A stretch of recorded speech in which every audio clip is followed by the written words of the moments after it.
Greetings and welcome, everyone. It's All You Can Geek Moviecast, episode 692.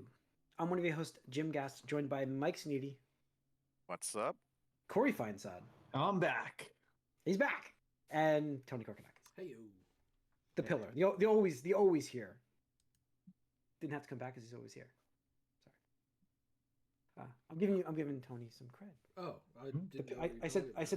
said the pillar. I said the pillar. I thought you were talking about Corey still. I was like, No. I said always,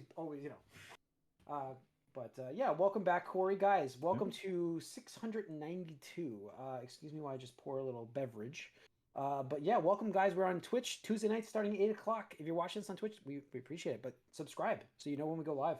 Leave us a comment as well. We like to communicate with you guys on here. If you're watching this on YouTube, though, subscribe. Make sure you hit that subscribe and like button over there. We appreciate that. Helps us quite a bit. Let's get started, guys. What have we been up to? Kicking it off, I will say that I've watched only a few things, but I did watch the first episode of the kids' dark thing on What? the Discovery Channel thing. The kids. What are you talking about, Jim? I'm frozen. Only 'cause you know what I don't this have any- is. Only you I'm- know I'm what di- this is. I'm doing the dark side of TV. That's what it is. The dark side of TV. Oh, you mean We also have a no, dark you mean image.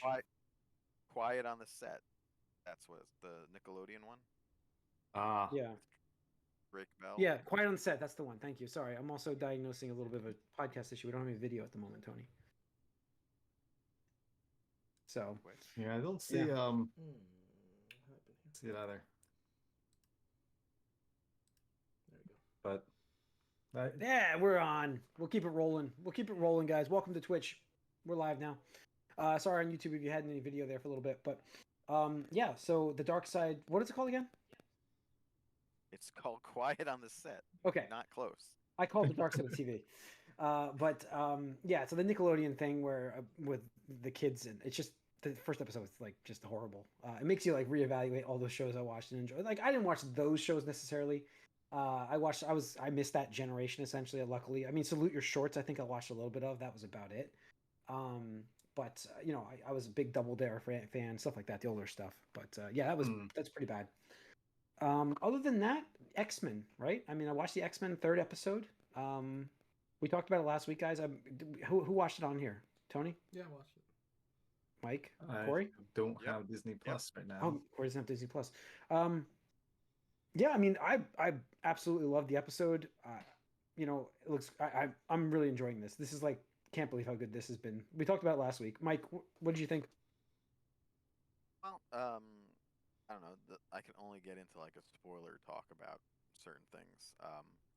But it does look like they are going to blitz through some storylines. Like they did this whole thing all at once, which I'm fine with because I didn't want to sort of marinate on this particular storyline. But I could see how some fans of maybe this arc wouldn't appreciate that it was kind of one and done. Yeah. I don't mind a fast pace, but one episode for this is kind of like Oh, it just kind of felt like what was the point of doing this then if we're just gonna Let's brush you're gonna past. start a brush it storyline and versus- end the story? As in I mean- 20 minutes? Was these episodes like 20, 25 No, minutes? well, they're a little longer than that, but not much. Yeah, they about get a half hour. 30-minute. I think you get a 30-minute episode. Okay. I don't know any of the story. I don't want them to linger on something like that. What comic book are they basing this off of? This The- story? It's a The clone Madeline saga. Pryor stuff. Yeah, clone thing. Hmm. I just So, don't. Gray or Yeah, green gray? Yeah. Yeah. The I mean, Goblin to me, King. like, I don't. This is why my unpopular opinion is I don't particularly care for the Phoenix Saga either.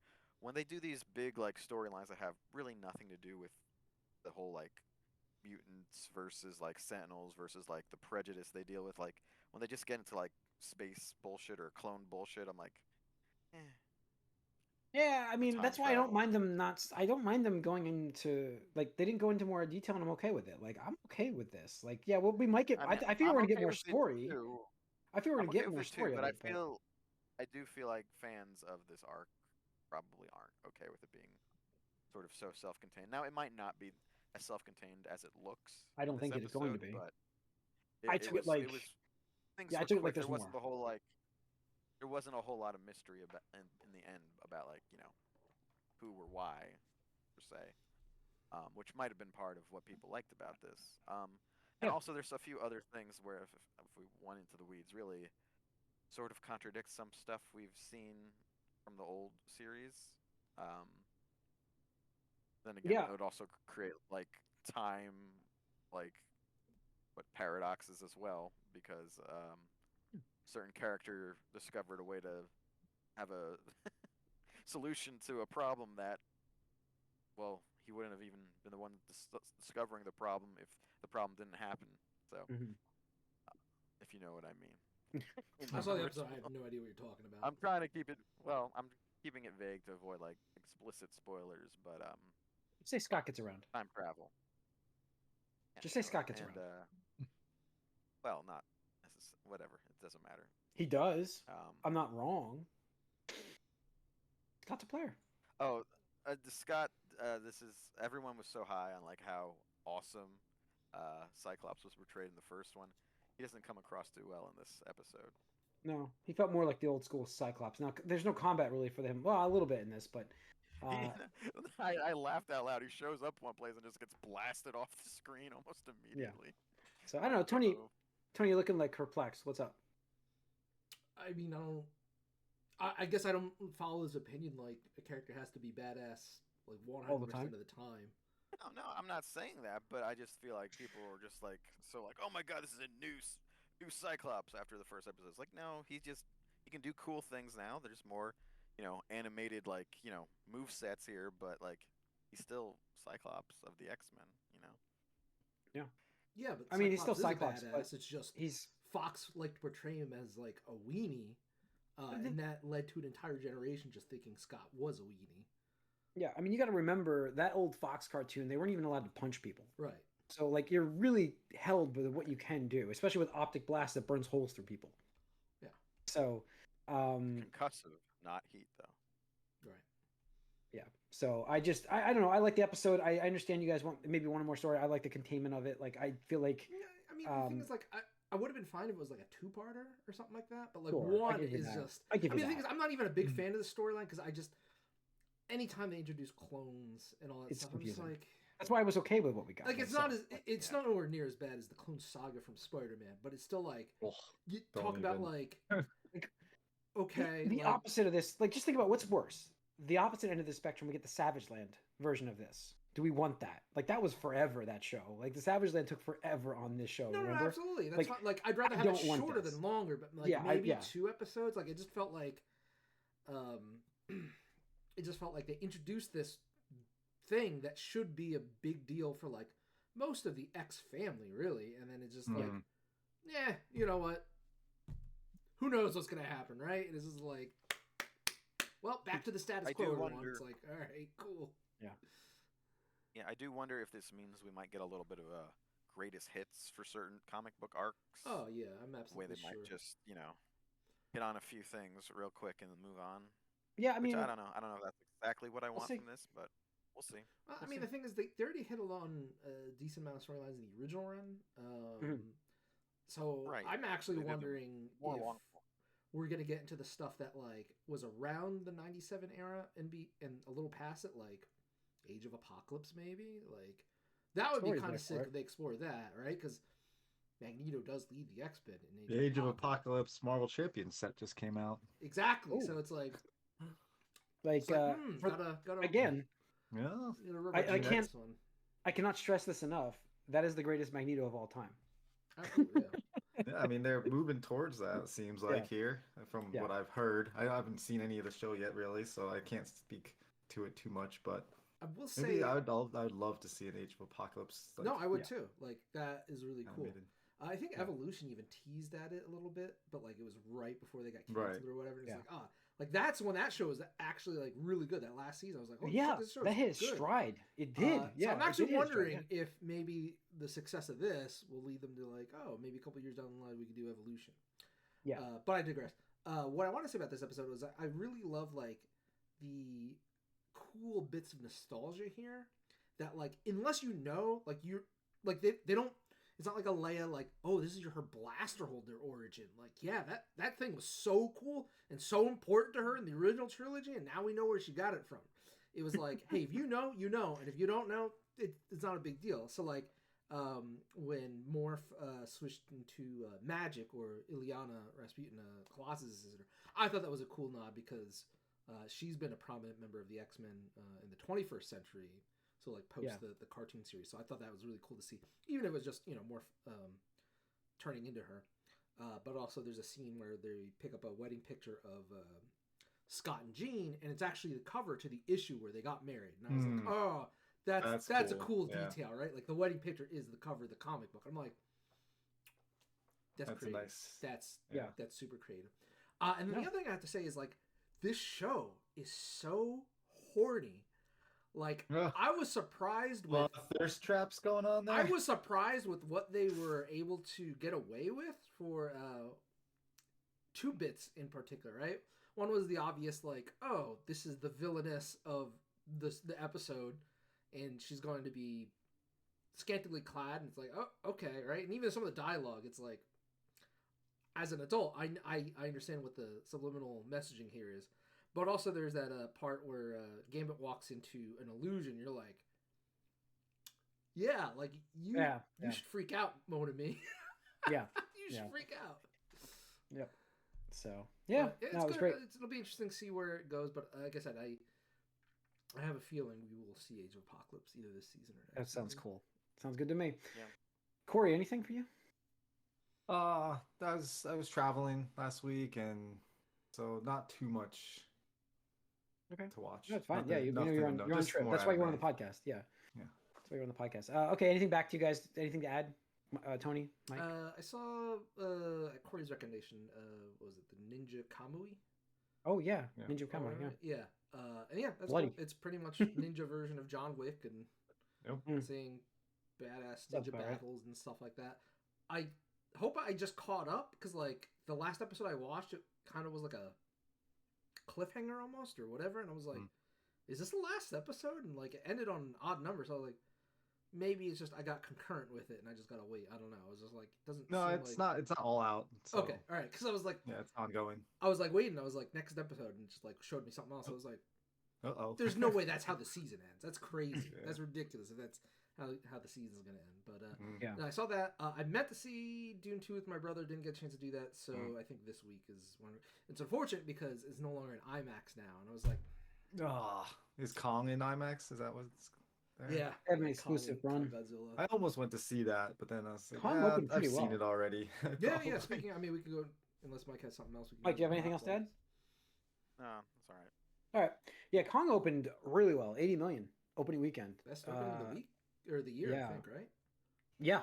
And worldwide. It downed Dune. It killed it worldwide. Yeah. I saw that. Yeah, worldwide's been crazy, and like I said, it downed Dune Part 2, which was the previous leader here. But man, it is like, I can't believe how good that did, and it's amazing. Like I want to see this film, but I know it's not as good as the Godzilla movie we watched. But it's at 202 million worldwide already. This movie. You know, I think it's just what you expect out of it, right? Whereas Godzilla 1 is more of a, what do I want to say, like highbrow kind of, you know, period whatever, piece, right? Period piece. Like, this is more of like a lowbrow, like, hey, get a bucket of popcorn, get a soda, and this is a classic. Just watch these monsters fuck each other up, right? Classic kaiju movie. Yeah, exactly. So and there's room for both. Clearly, the audience responded to both. So I mean, that's cool. I think I'll check it out. I don't know when. Dune 2's first, and then I'll worry about Kong versus Godzilla. Yeah. Cool. Yeah, no, so that did 80 million. It's at 202 worldwide. Ghostbusters is still doing really well. It grossed 73 total now, so 15.5 last week. Which, you know, $100 million budget, which is not a crazy budget. It's in worldwide, it's doing very well too, if I remember right, wasn't it? Like it's 109 worldwide. So international did 34. So I don't know if it's going to make its money back. We'll see. I think it'll be worth. It might not make money.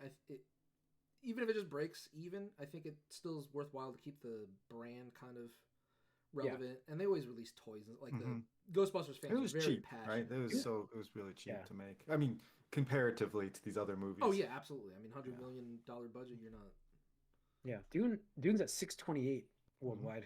Dune's opening, by the way, was 82. And 82. was 80. So I thought this was higher. Internationally, this was an open. Worldwide, internationally, yeah. So cool. Right, that's your box office. Let's get into a little bit of news here. Where are we? Where are we in the news? Let's talk. We'll load up a couple different things here. Let's talk about Scream 7. We've talked about Scream 7 with its cast. Corey, you like the Scream stuff? I mean, I like Scream in general for sure. It's gotten better actually. Some of those middle Screams were not so good. That's what I hear. Like, but with I didn't see the older ones, but like Nev Campbell and Courtney Cox coming back. Does that make you excited for Scream 7? I don't know where they left their characters. I mean, I don't think anybody coming back is gonna make me excited for the movie. I was like, oh, I'll check it out, but it's not like, oh yes, we're getting Sidney Prescott back. Sydney back, and wasn't she the killer like at one of these episodes? I don't even know. Like, no, I don't know the story. I don't know. I thought she was or something, but all right. Well, I mean, she kills the bad guys if that's what you're talking about. Yeah, she does that. I know that, but all right. That's interesting news. I guess we'll see. Other news: we've got a tease by Finn Jones of an Iron Fist comic in a picture. What do we think? Nah. If he's Iron Fist, I'm out. No, it's not good. I'm out. I'm just out. We'll see. I think he's just trying to drum up, my personal speculation, which has no basis other than whatever. But I think he's seeing, what's his name, Matthew Cox with Daredevil and all the reception. And probably the money. And, exactly. Coming back, like, I want to come back. I want money. Yeah, and you get what's her name back as Jessica Kristen Jones. Ritter. Yeah, Kristen Ritter's back too. So they got 3 out of the 5 or whatever. Yeah, and I'm sure they get Luke Cage back. I think. I can't imagine it'd be hard to get him back. I just wonder if they haven't already for him. But I know that Finn Jones was a different beast for this universe. So I don't know if a lot of people want him back. I think it was one of my most anticipated and most disappointing. Absolutely. I remember we were at the Comic-Con and we went to the panel. Yeah, we did. We were so hyped. It used to be the way that was the reason to go to Comic-Con was those panels. New York Comic-Con's was like Marvel Netflix's home. Like that's where they announced stuff. We got to see Jessica Jones episode 1. That was cool. We got to sit next to the cast at the screening of was it Punisher or was it it was Agents of S.H.I.E.L.D. One of the Agents of S.H.I.E.L.D.'s and oh, that's right. They came out. I did the awkward fist bump handshake thing with Luna. What's his name? Diego Luna. Right? Yeah, Diego Luna. Yeah, that's what. Yeah, the original, the Ghost Rider for that show. Ghost Rider. Gabriel Luna. Gabriel Luna. Diego is the Ghost Rider name, isn't it? Yeah, Gabriel Luna or Gabriel Luna, I think his name is. Oh, I'm gonna look this up so that way we don't look it up. Sound like. But yes, we got to sit next to that cast to watch that premiere episode. That was pretty cool. That was the home of the New York kind of Marvel shows at New York Comic Con. So yeah, it's Gabriel Luna. Gabriel Luna. I knew it ended in Luna, but I didn't. I thought it was No, Diego. I think Diego was like his name on the show or something.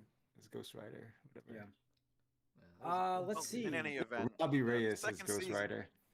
What the heck? Second season of Iron Fist was better, and I wouldn't be opposed to seeing him come back in some form. Although definitely in his. No, I mean, all I know is whatever you told us when you were watching it. I was like, yeah, I'm done. And then let me just continue this with let's go with losses. Now let's go with superhero talk again. Let's keep it with superhero talk. I Am Number 4 reboot in the works from the original writers. Corey, refresh my memory because I thought this was a good movie. Right? I mean, it was definitely a trashy, maybe like one of those campy movies, but more of a it had a good story though, didn't it? Like pleasure movie, maybe. I mean, the concept was cool because it's based on a book. Yeah, but execution / acting, it was definitely like get the CW type actors in there, and it's that it was based on a level book, and acting. It's about like these 9 people with powers, right? It's kind of a superhero movie. I just remember it. I remember enjoying it, but I guess maybe it was more about the concept of it. That's what maybe it was. Yeah, which means I'm excited for this. Which means I'm excited for this. Yeah, so I'm excited for this if they can do it right. So that'd be great because you can get an actual concept, down on the screen finally, like a real good one. let's see. Disney though has officially reported what they lost on Indiana Jones. 130 million. Nope. That's what they're reporting. That's what the they're reporting. I'm so shocked. Oh man, who I'm could have so predicted? shocked. Who could have absolutely predicted that last year? That Indiana Jones would have been a flop. Not me. I definitely didn't say that the entire I don't know year. who did. I don't know who they would have said like prediction lost wise. It's a terrible thing. They lost a medium movie budget. Essentially, not these days. That's like a medium movie budget these days, isn't it? Yeah. Nobody fucking cares about the franchise except old people. Yeah. It's a stuck franchise. So like they want to. I understand Disney's point of view. You want to make a movie and sell it. You want that, right? But when you have an actor who has made that role like iconic, and he is, doesn't have the interest. The public doesn't have the interest in that movie anymore. It's like you can't even reboot it. Like you can't reboot it with a new character because like he's so iconic as the character. I think you reboot it. Absolutely, they already did that. Yeah, but I don't feel like they did the show. Yeah, I thought the show was awesome. Indiana Jones? Young Indiana Jones, but they haven't tried it since. They should. You're right, Tony. They should reboot it. But that's what I said. I was like, why are they doing this? Fucking hiring old ass fucking Harrison Ford to try to portray an action movie version of himself. Still, turn it into James Bond. Is it James Bond? Well, I mean, no, but you can make it like I'm talking about the Jones, concept of it. The Walker of Destiny. What was the This title? was get the guy that played Han Solo to play young Indiana Jones. What was his name? Oh yeah. So yeah, I don't know. I hope they learn their fucking lesson. Harrison Ford made out. He got a fucking gigantic payday. Probably the difference in that movie making money or not. Yeah. Yeah. And now he's gonna get paid in Captain America and whatever Thunderbolt stuff. Yeah, I mean, hey, I can't blame him. Get paid, Get paid. Yeah, Absolutely. I mean, you're 80 years old. No, might as well. Yeah. It's not like at least he's not like The Rock and promoting a fucking energy drink at the same time. And... Oh, sorry, I also forgot to mention that is just because I thought of The Rock. I started while I'm cooking watching the first Shazam on HBO Plus, and nothing wrong with it, but at the same time, I'm just like their style of humor and I'm just like whatever. Like it's inoffensive, but like I don't know. It's also weird at the same time. Like just I mean, as far as the DC movies go, it's definitely it was upper level of the DC movies as far as entertainment goes. It was not a good movie, but it's definitely entertaining for me. I liked it. What's weird for me is like that Shazam and like I forget what else is just going to be on Disney Plus soon. Yeah, to watch. Wonder Woman. Yeah, Wonder Woman. Yeah, isn't that weird? That's weird for me. But because of the Hulu rights. But all right. Lastly, Tony posted this nice cool little clip. X-Men 97 episode 4. A little clip from it was released today. If you guys go online and check it out, I recommend it. If you're listening to this before watching the episode, it's a cool little clip of it. Looks awesome. Looks like maybe we're getting like Mike. I think you said Mojo, possibly. Yeah. But the classic. I got it like that. Yeah, like a game show. And the name of the guy, the character. They were just. It looked like they were just at like a VR cafe or something like that. I thought they were in the game like Mojo. They're gonna get sucked into his TV show world. I'm pretty sure. Yeah, and then for those not seeing the clip yet, it's like the classic X-Men arcade game. They like recreated that Konami in the episode. Yeah, the Konami. Yeah, so the arcade. The arcade. Yeah. So it looks great, and they made it look awesome, and the sound effects were spot on. See, great clip. See, if they, and when I say they, I mean everybody involved: Disney, Marvel, Konami, whatever. Like, just like what they did with Turtles and Shredder's Revenge. Oh man! If we got a new fucking X-Men game man. like that, yeah. Oh man! I gotta pull out the Hawkeye clip and just be like, don't give me hope. Absolutely, yeah, exactly. I mean, the thing is, like, I'll get to it a little bit more in the Gamecast side, which I think we'll be going to shortly. But shortly. Yeah. The positive vibes I'm getting from X-Men 97 actually make me, download a mobile game, a fucking Marvel mobile game, because I'm just like, I need to scratch this itch. And it's like something that's new, right? Like, I don't mind revisiting old stuff, but at the same time, I'm like, I'll be open-minded to new experiences and try it out. But I'll get that into the Gamecast. Well, it's going to be wrapping up this Moviecast. So let's wrap this up. Stay tuned and hear that next thought from Tony. He'll lead us off. But thanks for tuning into the Moviecast, folks. please stay tuned for the Gamecast if you haven't, or maybe watch that first. I don't know. But we're live on Twitch Tuesday nights. We're on YouTube. Please subscribe to both channels so you know when we go live. We'll see you on the Gamecast.